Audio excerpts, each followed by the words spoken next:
words to me were, "Are you still fighting fluoridation?" And when I said I was, she said, "Good, keep it up, someone needs to." Now a little history. In 2009, after many months of fruitless advocacy before the then City Council, we took our case to the Environmental Board. Dr. Maxwell at that time was completely open-minded. The idea of fluoridation or fluoride as a environmental issue had not occurred to her, but she was willing to listen and learn. And for 4 consecutive meetings in the summer of '09, we appeared before the board, bringing our own highly qualified experts, including a dentist and a PhD chemist.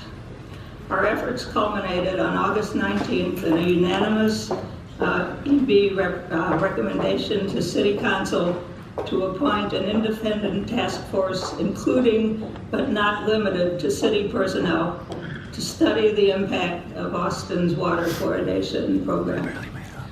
Their recommendation was never relayed to council.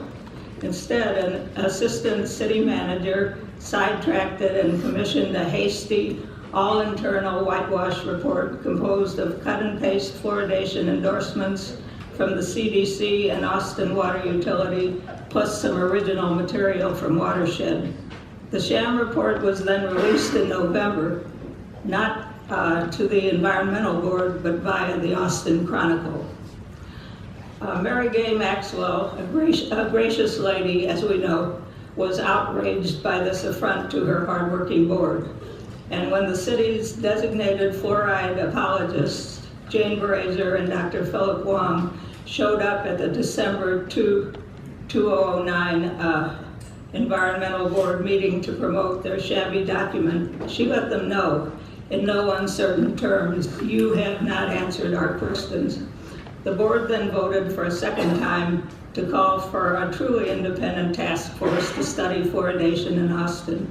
That second resolution was ignored entirely up to this day.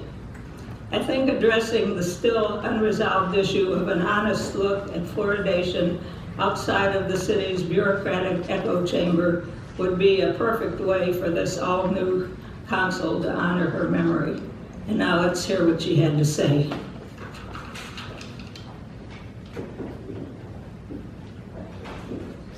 Okay, the next speaker we have